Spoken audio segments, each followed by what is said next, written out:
Jake found her dying in the rain, abandoned, helpless, left to freeze. When she whispered, "My father wants me dead," he had one choice: walk away or risk everything.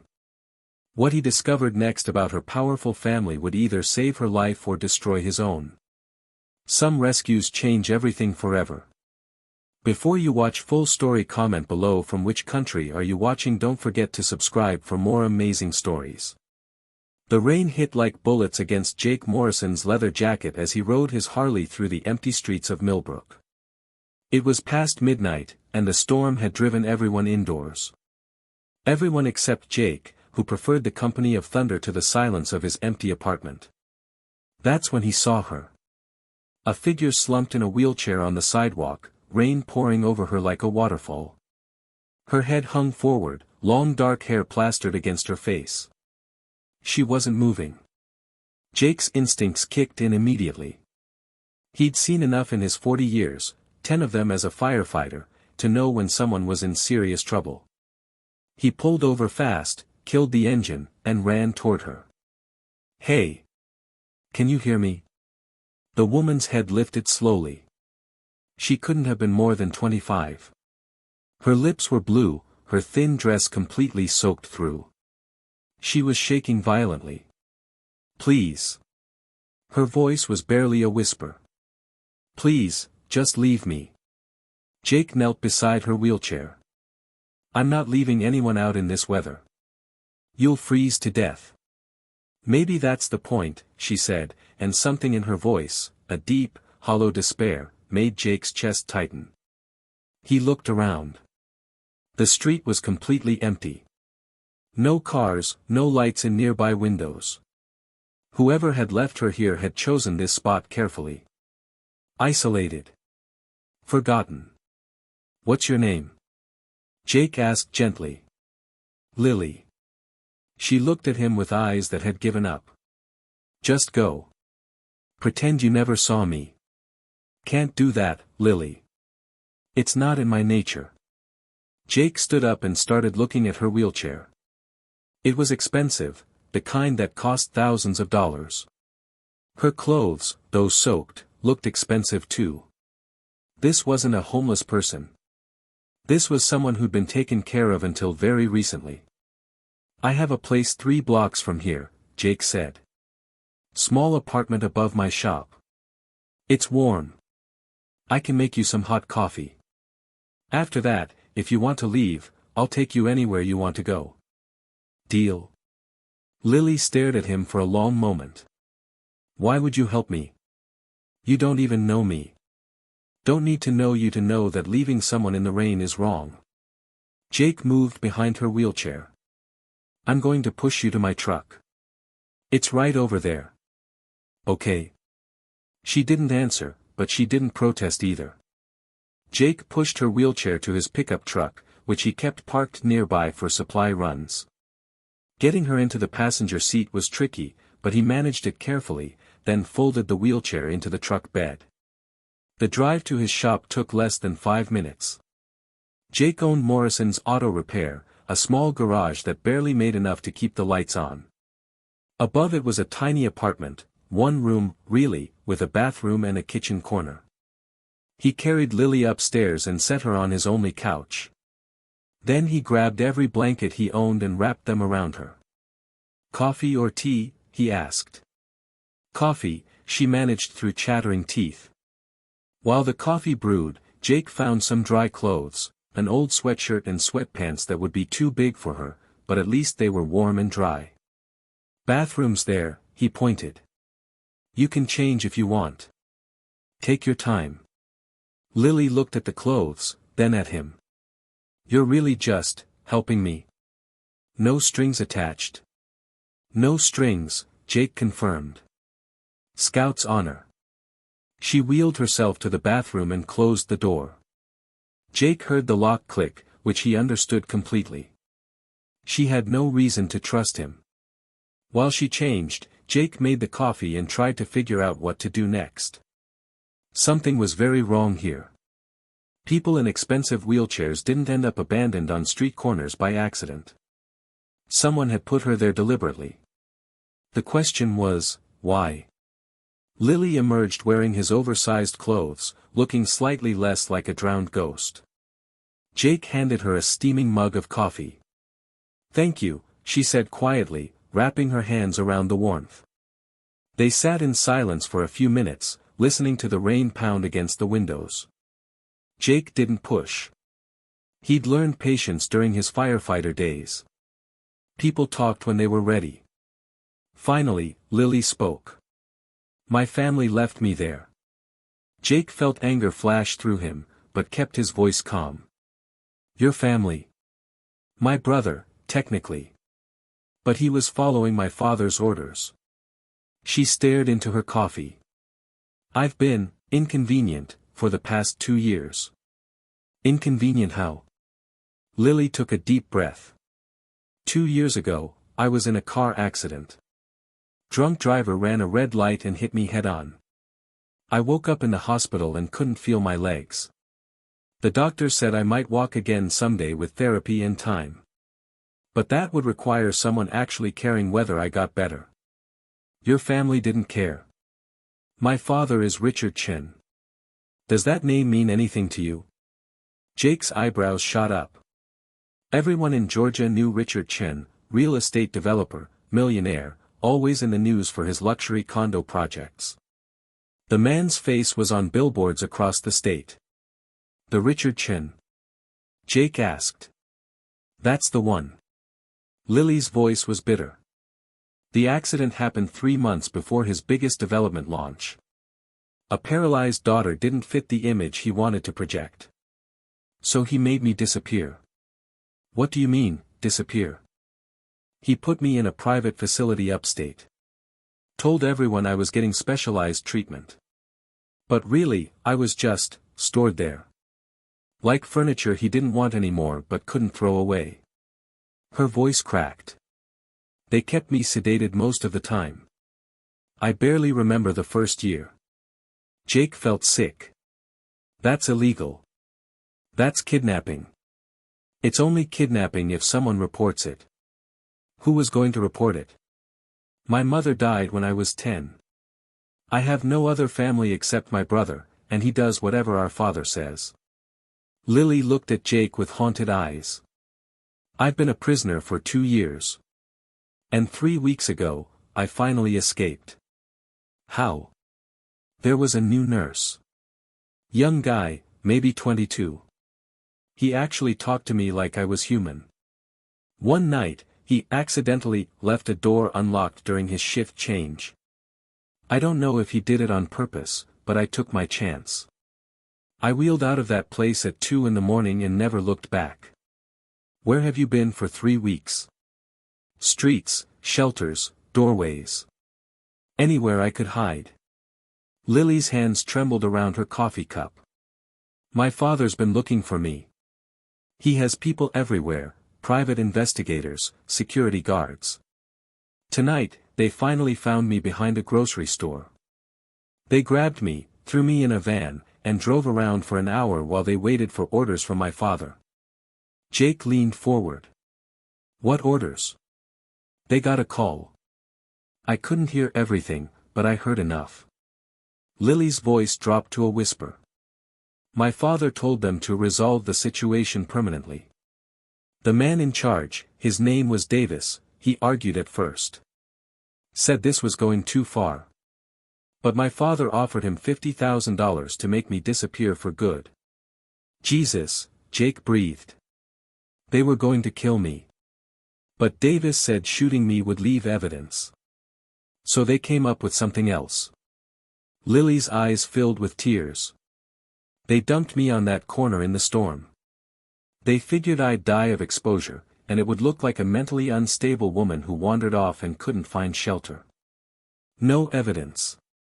No witnesses. Just another sad story. Jake stood up and started pacing. His mind was racing. This wasn't just a family dispute. This was attempted murder. A father trying to kill his own daughter because she was inconvenient. We need to call the police, Jake said. No. Lily's reaction was immediate and fierce. You can't call the police. Lily, your father tried to have you killed. My father has half the police department on his payroll. Lily's voice rose. He donates to their charity fundraisers. He golfs with the police chief. 3 weeks ago, when I first escaped, I tried calling the police. You know what happened? 2 hours later, Davis showed up at the homeless shelter where I was staying. Someone tipped him off. Jake stopped pacing. Okay. No police. But we can't just do nothing. I'm not asking you to do anything. You've already done more than enough. Lily set down her coffee cup. Tomorrow morning, I'll leave. You can forget you ever saw me. And go where? Back to the streets where your father's men are looking for you. I don't have anywhere else to go. You can stay here, Jake said. Lily stared at him. What? Stay here. At least until we figure out a plan. Jake gestured around the small apartment. It's not much, but it's safe. Nobody knows about this place. I keep to myself, don't have many visitors. Your father's people won't think to look here. Jake, you don't understand what you're getting into. My father is dangerous. If he finds out you're helping me, let me worry about that. Jake sat back down. Look, I get it. You don't know me. You have no reason to trust me. But I'm offering you a safe place to sleep and time to think. No strings attached. If you decide tomorrow that you want to leave, I'll respect that. But at least give yourself one night where you're not looking over your shoulder. Lily studied his face for a long moment. Why are you doing this? Jake was quiet. The real answer was complicated. It involved his daughter Sarah, who died of leukemia when she was 16. It involved the promises he'd made to her that he'd always help people who needed it. It involved the guilt he still carried for not being able to save her. But he didn't say any of that. Instead, he said simply, because it's the right thing to do. Lily's expression softened. I don't even know your last name. Morrison. Jake Morrison. Well, Jake Morrison, you might be the first genuinely good person I've met in a very long time. She pulled the blankets tighter around herself. Thank you. You can take the bed, Jake said, pointing to the small bedroom area separated by a curtain. I'll sleep out here on the couch. I can't take your bed. Yes, you can. I've slept in worse places, trust me. Jake stood up. Get some rest. We'll figure everything out in the morning. But sleep didn't come easily for Jake. He lay on the couch, listening to the rain finally slow to a drizzle, and thought about what Lily had told him. A powerful man trying to kill his own daughter. Private facilities. Corrupt police. It was bigger than anything Jake had dealt with before. His phone buzzed. A text from his buddy Marcus, another firefighter from the old days, still on for Poker Friday? Jake stared at the message and had an idea. Marcus had connections. He knew people, lawyers, journalists, activists. If anyone could help navigate this mess, it might be Marcus. But bringing other people in meant putting them at risk too. It meant expanding the circle of people who knew about Lily. Jake pocketed his phone. He'd think about it tomorrow. For now, Lily was safe, warm, and dry. That was enough. Around 3 in the morning, Jake heard a sound from the bedroom. Crying. Soft, muffled, like Lily was trying to stay quiet. He got up and stood outside the curtain. Lily? You okay? The crying stopped. I'm fine. You don't sound fine. A pause. Then, I can't believe my own father wanted me dead. How do you process that?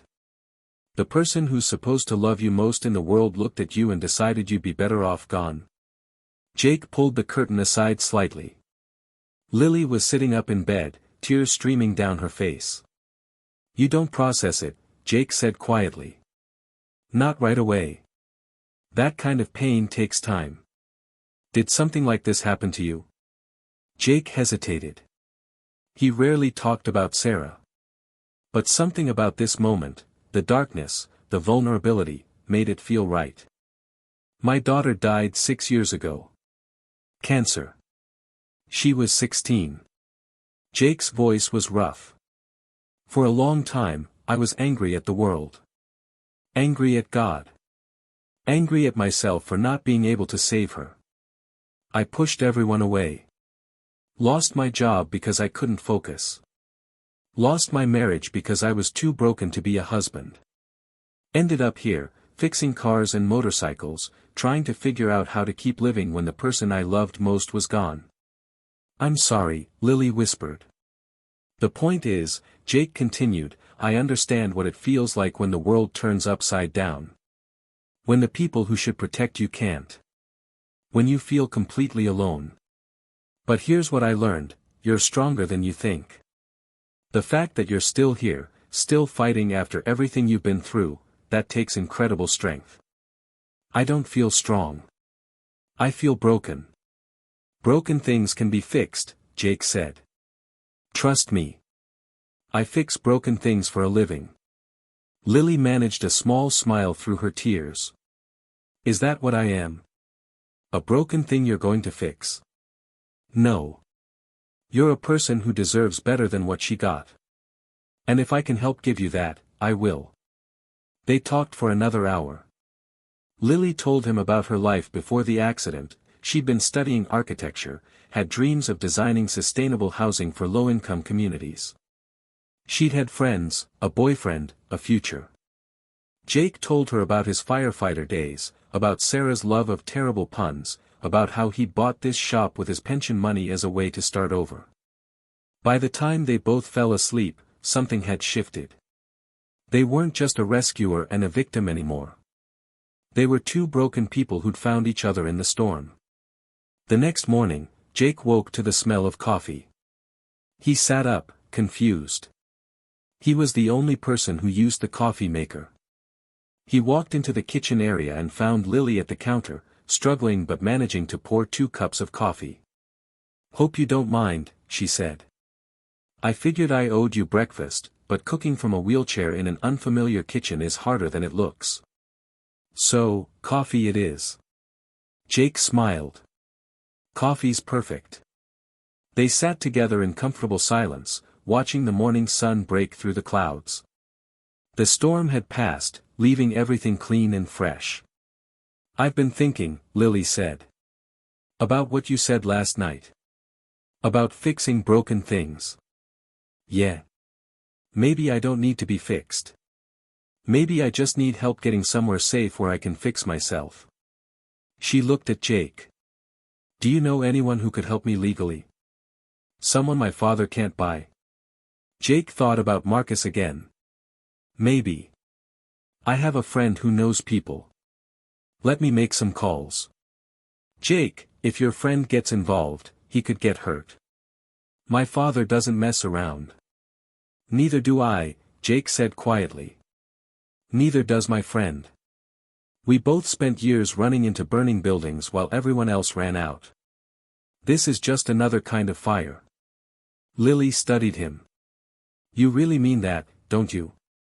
You're willing to take on my father. Your father tried to kill you and left you to die in the rain. Someone needs to take him on. Jake met her eyes. Might as well be me. What neither of them knew was that at that exact moment, Richard Chen was sitting in his downtown office, listening to a very disturbing phone call from Davis. She's gone, sir, Davis said nervously. We drove back to check the location this morning. The wheelchair is gone. Someone must have found her. Richard's jaw clenched. Find her. I don't care what it takes. Find her and finish this properly. Sir, if she's told someone what happened. Then we discredit her. She's mentally unstable. She's been off her medications. No one will believe her wild stories. Richard's voice was ice cold. But first, we need to find her. Pull security footage from every camera in that area. Find out who picked her up. Yes, sir. Richard ended the call and stared out his office window at the city below. Lily had been a problem for 2 years. It was time to solve that problem permanently. He just had to find her first. Back at the apartment, Jake was on the phone with Marcus, explaining the situation in careful terms. Marcus listened quietly. When Jake finished, Marcus said, "This is heavy stuff, Jake. Are you sure you want to get involved?" "I'm already involved. This guy Chen has serious money and connections. He won't just let this go." "I know. That's why I need help." Jake looked over at Lily, who was pretending not to listen. "She has no one else, Marcus." A long pause. Then Marcus sighed. "I know a lawyer. Sarah Brightwell. She specializes in these kinds of cases: abuse, illegal confinement, family corruption. She's tough as nails and she doesn't scare easily. I'll call her, see if she'll meet with you." "Thanks, brother." "Jake." Marcus's voice grew serious. "Be careful. Men like Chen don't play fair. Neither will I." 2 hours later, Jake and Lily sat in a small coffee shop across town, waiting for Sarah Brightwell. Jake had borrowed a friend's van that morning, one without his business name on the side. He was starting to think about security, about not being traced. Lily wore a baseball cap pulled low and sunglasses, trying to be inconspicuous. Every time the door opened, she tensed. "Relax," Jake said quietly. "No one knows we're here. My father has cameras everywhere. Facial recognition software. He invested in a security company that—" "Sarah's here," Jake interrupted, standing up. A woman in her 50s approached their table. She wore a simple pantsuit and carried a worn leather briefcase. Her gray hair was pulled back in a no-nonsense bun, and her eyes were sharp and assessing. "Jake Morrison?" she asked. "That's me. This is Lily Chen." Sarah sat down and looked at Lily carefully. "Marcus told me some of what's happening. But I need to hear it from you. Everything. And I need the truth, even the parts that are hard to say." Lily took a deep breath and started talking. She told Sarah everything: the accident, the facility, the escape, the attempt on her life. Sarah listened without interrupting, occasionally taking notes. When Lily finished, Sarah was quiet for a long moment. "Can you help her?" Jake asked. "Legally?" "Yes. Practically?" "That's more complicated." Sarah leaned forward. "Richard Chen is one of the most powerful men in this state. He has lawyers on retainer that cost more per hour than most people make in a week. If we go after him directly, he'll bury us in paperwork and legal motions. So what do we do?" Lily's voice was small. "We build a case so strong he can't fight it. We need documentation of your confinement at the facility. Medical records showing sedation. Witness statements from staff members. Security footage if possible. And most importantly, we need evidence of last night's attempt on your life." "We don't have any of that," Jake said. "Then we get it." Sarah's eyes glinted. "I've been practicing law for 30 years. I've taken down corrupt politicians, abusive corporations, and entitled rich men who thought they were above the law. Your father," she looked at Lily, "is just another bully. And bullies always make mistakes." "What kind of mistakes?" "He tried to kill you last night, but he used his own employees to do it. That man Davis you mentioned. He's a liability. People like him talk when they're scared enough. We find him, we flip him, we get his testimony. And if he won't talk? Everyone talks eventually. You just have to find the right pressure point." Sarah pulled out a contract from her briefcase. "I'm taking your case pro bono, Lily. That means free. I don't want your money, I want justice." But I need your cooperation and your trust. Can you give me that?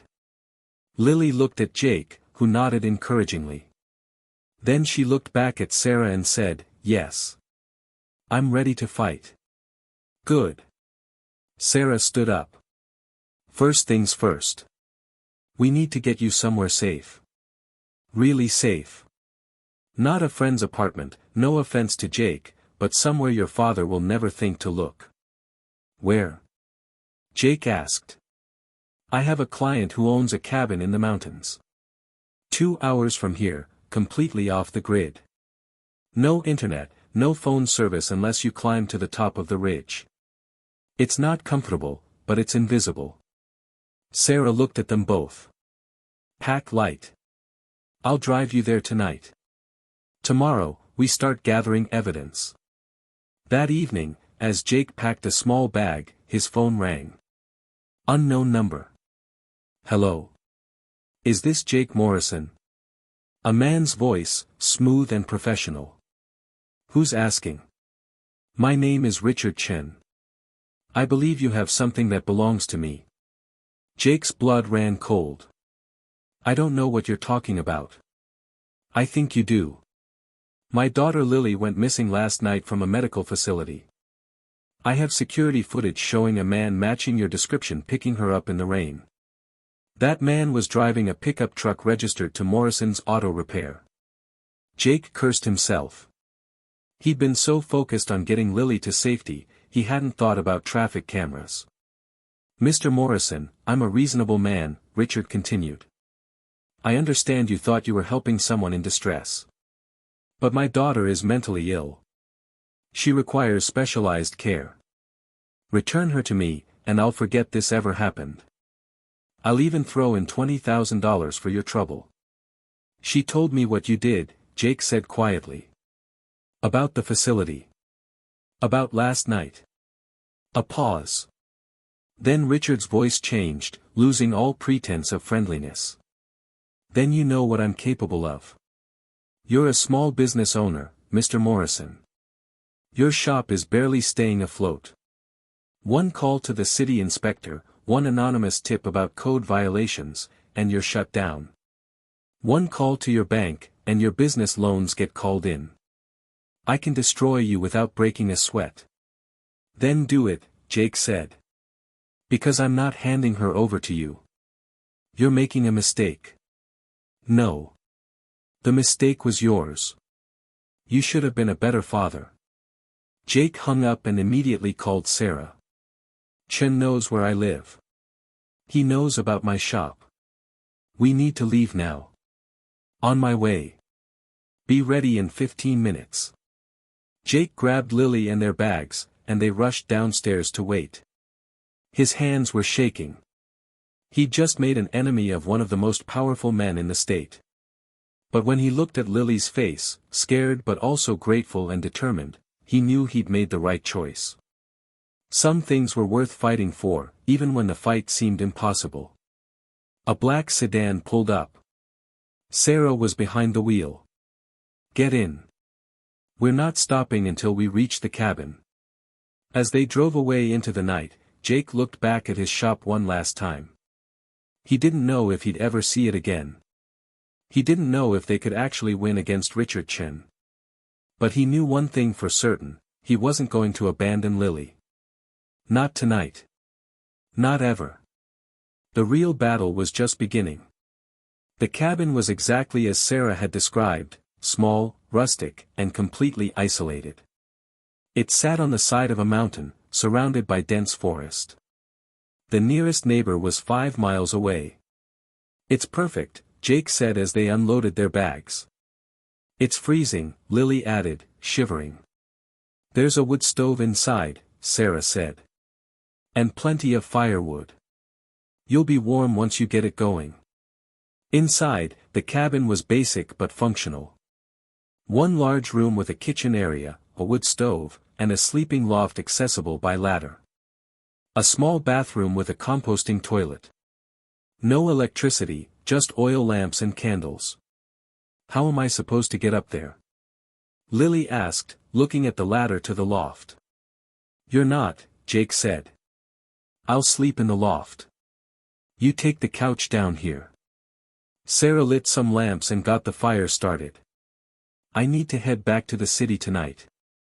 But I'll return in 3 days with supplies and hopefully some good news.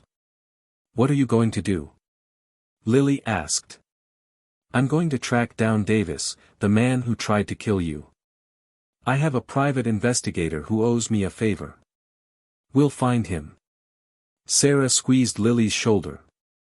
Stay here. Stay hidden. Don't use your phone, don't contact anyone.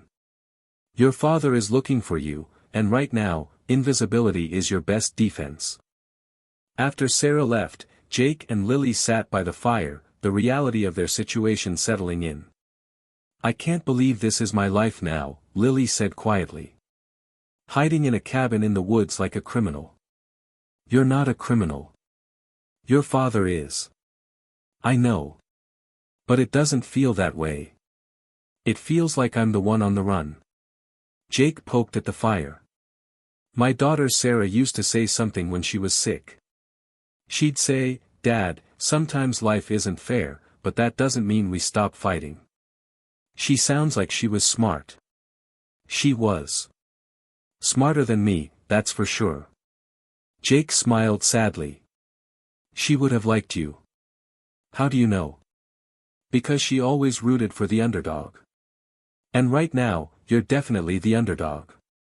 Lily laughed, a real laugh, and it was the first time Jake had heard that sound from her. It was nice. The next 3 days passed slowly. They settled into a routine. Jake chopped firewood and made repairs to the cabin, while Lily organized their supplies and tried to keep her spirits up. At night, they talked by the fire, sharing stories about their lives. Lily told Jake about her mother, who died when Lily was just 10. About how her father had changed after that, becoming colder, more focused on business than family. About her brother Kevin, who'd once been her best friend but now did whatever their father commanded. Jake told Lily about Sarah's battle with leukemia, about the years of hospitals and treatments that ultimately failed. About his ex-wife Maria, who'd blamed him for not being strong enough to save their daughter. About the loneliness of the past 6 years. Do you ever think about dating again? Lily asked one night. Jake shrugged. Not really. I guess I figured that part of my life was over. You're only 40, Jake. That's not old. Feels old sometimes. Well, you're not. Lily looked at him seriously. You're a good man, Jake Morrison. And when this is all over, you deserve to be happy. So do you. On the third night, they heard a car approaching. Jake immediately went on alert, grabbing a tire iron from his toolbox. Stay quiet, he whispered to Lily. A knock at the door. It's Sarah. Jake relaxed and opened the door. Sarah came in carrying bags of supplies and wearing a triumphant expression. I found him, she announced. Davis. And he's ready to talk. What? Lily sat up straighter. How did you convince him? Turns out Davis has a conscience after all. He's been having nightmares about what he almost did to you. When my investigator approached him and offered him immunity in exchange for testimony, he jumped at the chance. Sarah pulled out a folder. He gave us everything. Detailed records of your father's payments to the facility. Text messages showing your father ordered him to resolve the Lily problem. And most importantly, he's willing to testify in court. This is it then, Jake said. We have enough to take Chin down. Almost. Sarah sat down. We still need to establish a pattern of behavior. Davis's testimony proves your father tried to kill you, Lily. But we need to show that the facility itself was engaging in illegal practices. That means we need someone from inside the facility to talk. Who? Lily asked. The nurse. The one who left the door unlocked.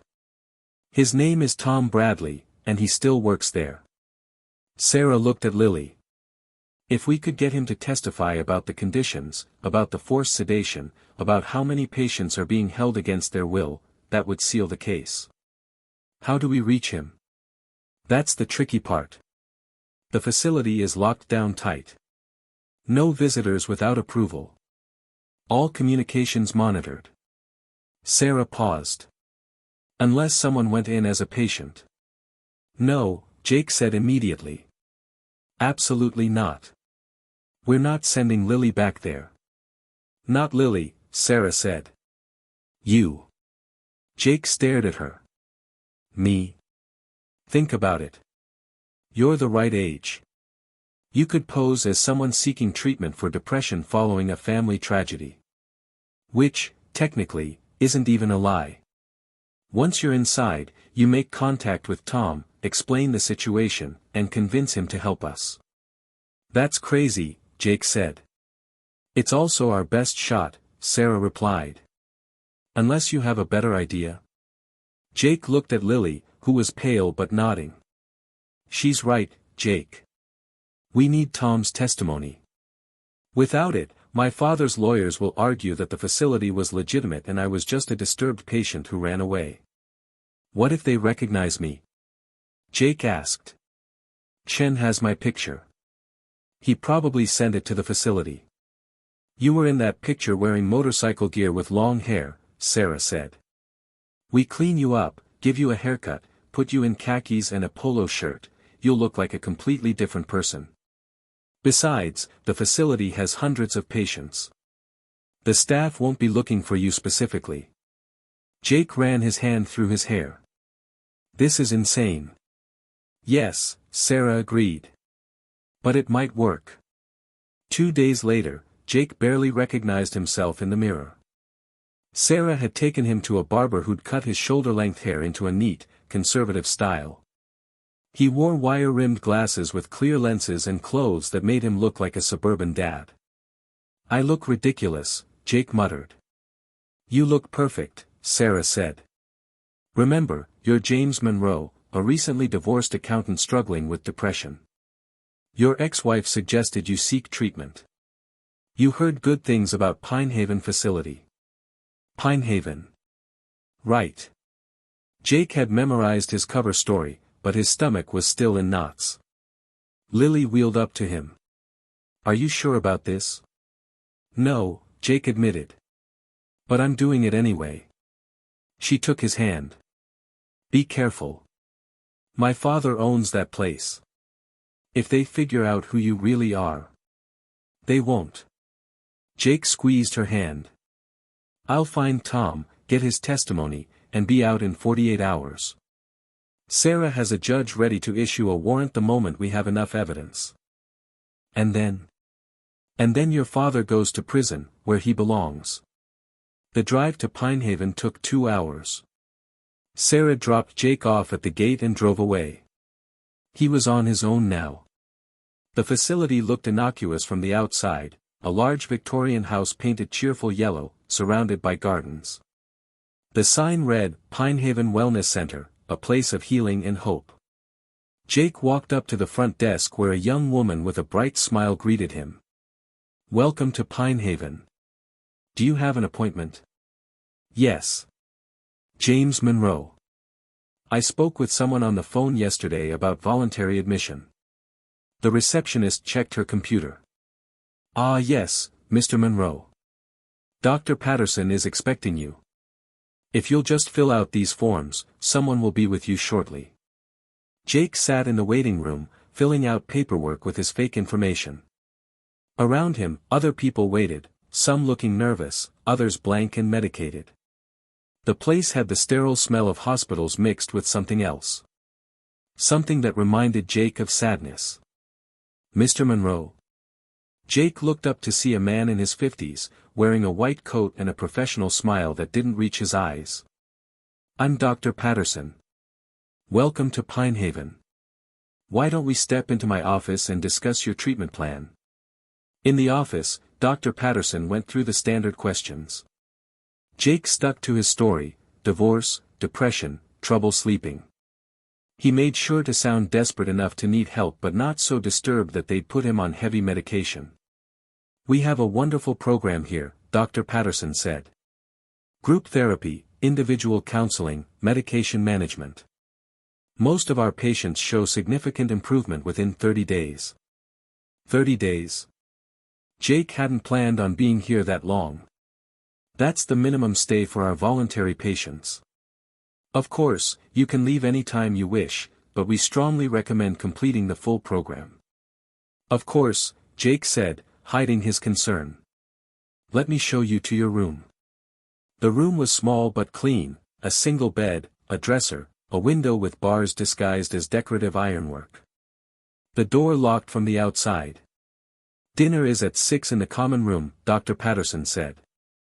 "Someone will come get you. In the meantime, get settled. And Mr. Monroe, welcome to your healing journey." After the doctor left, Jake examined the room carefully. The window didn't open. The door had no handle on the inside, only a push button that rang for a nurse. This wasn't a wellness center. This was a prison. Now he just had to find Tom Bradley and hope the young nurse was willing to risk everything to tell the truth. Jake's first dinner at Pinehaven was an eye-opening experience. The common room was filled with about 30 patients, all sitting at long tables, eating in near silence. Some looked heavily medicated, their movements slow and their eyes unfocused. Others seemed perfectly normal but carried an air of resignation, like they'd accepted their fate here. A young orderly served Jake his meal, some kind of gray meat with vegetables that had been cooked into mush. Jake forced himself to eat, observing everyone around him. That's when he spotted him. A young man, maybe 23, with kind eyes and a nervous manner. He was refilling water pitchers and offering encouraging words to patients. His name tag read, Tom. Jake waited until Tom came to his table. "More water?" Tom asked. "Yes, please." Jake kept his voice low. "Thank you, Tom." Tom froze for just a second at the use of his name. He looked at Jake more carefully, then poured the water and moved on. Good. He'd noticed. Now Jake just had to find a way to talk to him privately. After dinner, patients were allowed 1 hour of recreation time in the common room before being locked in their rooms for the night. Jake noticed that Tom was on duty, monitoring the patients from the corner. Jake approached slowly, pretending to look at books on a shelf near where Tom stood. "Excuse me," Jake said quietly. "I was wondering if you could help me." "With what?" Tom asked, not looking at him directly. "A friend of mine was a patient here. Lily Chen. Do you remember her?" Tom's face went pale. He glanced around nervously. "I don't know what you're talking about. Please. I just need to talk to you for 5 minutes. She's in danger. Her father is trying to kill her, and you're the only person who can help. I can't talk about former patients. Privacy rules. Tom, I know you helped her escape. I know you left that door unlocked on purpose. You did a good thing. Now I need you to do one more good thing." Tom's hands were shaking. "Who are you?" "Someone who wants to stop Richard Chen from hurting anyone else. Including the patient still locked in here. I could lose my job. I could go to jail. Or you could be a hero. You could save lives." Jake leaned closer. "How many people in this building are here against their will, Tom? How many are being kept drugged and compliant because their families paid to make them disappear?" Tom's eyes filled with tears. "Too many." "Then help me stop it." Tom was quiet for a long moment. Then he whispered, "Basement. Tonight. 2 a.m. There's a storage room at the end of the hall. I'll meet you there." Before Jake could respond, another orderly called out, "Tom. Need you over here." Tom walked away quickly, leaving Jake standing by the bookshelf, heart pounding. Getting out of his room at 2 a.m. turned out to be easier than Jake expected. The door locked from the outside, but the mechanism was old and simple. Jake had noticed a plastic utensil knife left on his dinner tray, clearly a mistake, as patients weren't supposed to have anything that could potentially be used as a weapon. He slid the plastic under the door and manipulated the simple latch until it clicked open. The hallway was dark and quiet. Jake moved carefully, keeping to the shadows.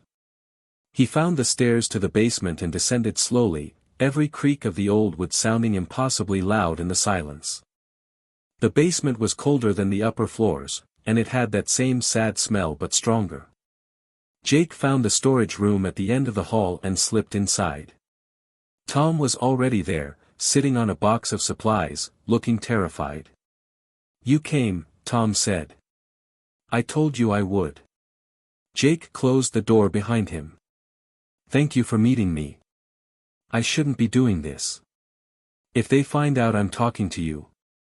"They won't. I promise." Jake sat down across from Tom. "Tell me about this place." "The truth." Tom took a shaky breath. "Pinehaven has two types of patients. Regular ones, who come here voluntarily for treatment, and special ones. The special patients are kept in a separate wing. They're heavily medicated, isolated from the others. Their families pay huge amounts of money, $50, $60, sometimes $100,000 a month, to keep them here. Why? Lots of reasons. Some are disabled like Lily, and their families see them as burdens. Some are mentally ill, but not in a way that's dangerous, they just don't fit the family's image. Some know family secrets that could ruin reputations or businesses. And some, Tom's voice dropped, some are just inconvenient. How many special patients are here right now? 8. Maybe 9. And they're all being held against their will. Most of them don't even know they have a choice.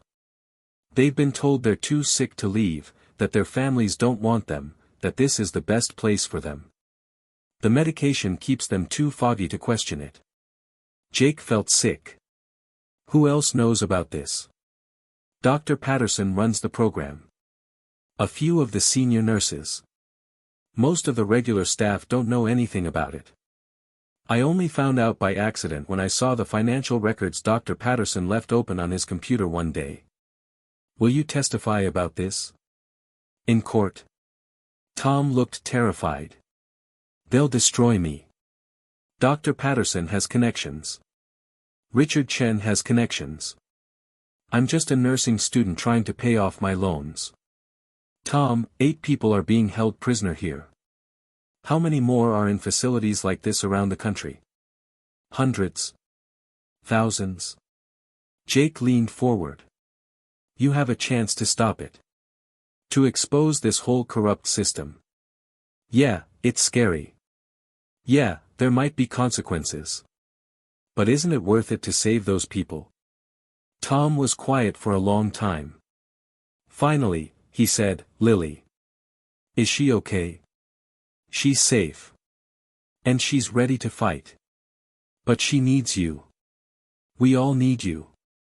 Tom wiped his eyes. What do you need me to do? I need you to document everything. Take photos of the special wing, the medication logs, the financial records, anything that proves what's happening here. Can you do that? The medication logs and financial records are kept in Dr. Patterson's office. It's always locked. But you have access. The senior nurses do. I could borrow a key card. Tom looked scared but determined. Give me 2 days. I'll get you everything. 2 days, Jake agreed. And Tom? What you're doing, it's incredibly brave. I don't feel brave. I feel like I'm going to throw up. That's what brave feels like, Jake said. They parted ways carefully, Tom leaving first, then Jake 5 minutes later. Jake made it back to his room without being spotted and collapsed on his bed, adrenaline still coursing through his veins. 2 days. He just had to survive here for 2 more days, and then they'd have everything they needed to take down Richard Chen in Pinehaven. The next morning, Jake woke to the sound of his door being unlocked. A nurse he hadn't seen before entered with a small paper cup containing pills. "Good morning, Mr. Monroe.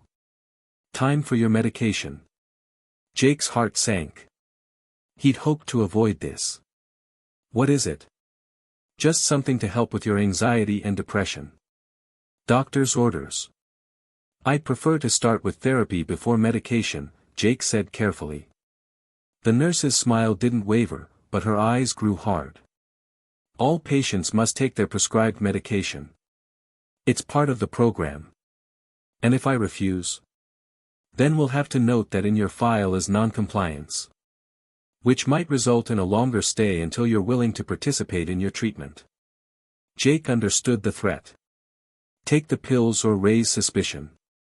He took the cup and pretended to swallow the pills, but palmed them instead. The nurse watched him carefully. "Open your mouth, please." Jake did, showing her his empty mouth. She seemed satisfied and left. The moment she was gone, Jake spit the pills into his hand and flushed them down the toilet. He'd have to be more careful. They were watching him. The next 2 days were the longest of Jake's life. He attended group therapy sessions where heavily medicated patients spoke in monotones about their progress. He ate tasteless meals and made small talk with people who'd been broken by this place. And he waited for Tom. On the second night, Tom slipped a folded piece of paper under Jake's door during dinner service. Jake palmed it carefully and waited until he was alone to read it. "Storage room. Midnight. I have everything." At midnight, Jake made his way back to the basement. Tom was there, looking exhausted but triumphant. He handed Jake a USB drive. "It's all here," Tom whispered. Photos of the special wing. Medication logs showing forced sedation. Financial records proving the payments. And I recorded a video statement explaining everything I've witnessed. Jake took the drive like it was made of gold.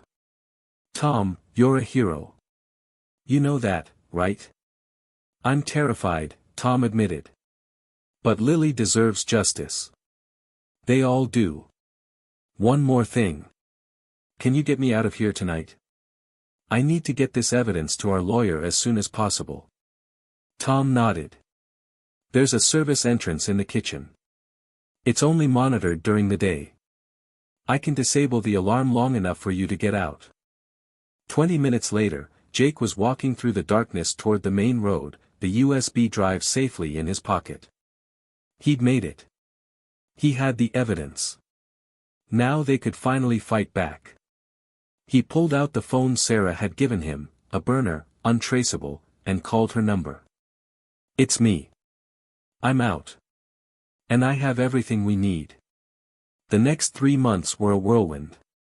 Sarah filed charges against Richard Chen, Dr. Patterson, and Pinehaven facility. The evidence from Tom's USB drive, combined with Davis's testimony and Lily's own statement, built an ironclad case. The media exploded with the story. "Millionaire developer accused of attempting to murder disabled daughter," read one headline. "Private facility exposed as prison for unwanted family members," read another. Richard Chen hired the best lawyers money could buy. They tried every trick, claiming Lily was mentally unstable, arguing that the facility provided legitimate medical care, attempting to discredit Tom and Davis as disgruntled employees seeking revenge. But the evidence was overwhelming. The special wing at Pinehaven was shut down, and 8 patients were released to the care of family members who actually wanted them or into proper assisted living facilities. Dr. Patterson was arrested. Several families who'd paid to have relatives disappeared came forward, terrified of being charged as accomplices. Through it all, Jake stayed by Lily's side. He'd lost his shop, Richard Chen had made good on his threat, and the city had shut Morrison's auto repair down on a series of bogus violations. But Jake didn't care. Some things were more important than a business. The trial began on a cold morning in November. The courthouse was packed with reporters, victims' families, and curious onlookers. Jake sat in a gallery with Marcus and Sarah, watching as Lily was wheeled to the witness stand. She looked different now. Stronger. Her hair was cut shorter, and she wore a professional outfit. She looked Richard Chen directly in the eyes as she raised her right hand and swore to tell the truth. Her testimony lasted 3 hours. She described the accident, the facility, the forced medication, the isolation. She described the night her father's men threw her in a van and dumped her in the rain to die. Her voice never wavered. Richard Chen's lawyers tried to break her on cross-examination, but Lily held firm. When they suggested she was lying for attention, she calmly pulled up her sleeve and showed the scars from years of IVs. When they implied she was mentally incompetent, she recited her academic achievements and explained the architectural designs she'd been working on before the accident. By the time she left the stand, several jurors were wiping their eyes. Tom testified next, explaining what he'd witnessed at Pinehaven. Davis testified about the night he was ordered to kill Lily. Other former patients from the facility testified about their experiences. The evidence mounted until it was undeniable. Richard Chen wasn't just a neglectful father. He was a criminal who'd built a system to imprison and abuse vulnerable people for profit. The jury deliberated for 6 hours. When they returned, the foreperson read the verdict: "We find the defendant, Richard Chen, guilty on all counts." Lily grabbed Jake's hand and squeezed. Tears streamed down her face, but she was smiling. Richard Chen showed no emotion as he was led away in handcuffs. He didn't look at Lily. Not even once. Dr. Patterson received 10 years. Davis, who'd cooperated with prosecutors, received 5 years with the possibility of parole. And Richard Chen received 25 years without parole for attempted murder, conspiracy, fraud, and a list of other charges that took the judge 10 minutes to read. Outside the courthouse, reporters swarmed Lily. She'd prepared a statement. "My father tried to make me disappear because I wasn't convenient," she said, her voice carrying across the crowd. "But I'm still here. And so are all the other people who were told they didn't matter, that they were burdens, that the world would be better off without them. We're still here, and we matter." The crowd erupted in applause. That night, Jake and Lily sat in Sarah's office, finally allowing themselves to breathe. "What happens now?" Lily asked. "Now?" Sarah smiled. "Now you get to live your life. Your father's assets are being liquidated to pay restitution to his victims. You'll receive a settlement. Not as much as you deserve, but enough to start over. And the other patients? The ones from Pinehaven and facilities like it? The state is investigating every private facility in Georgia. Federal authorities are expanding the investigation nationwide.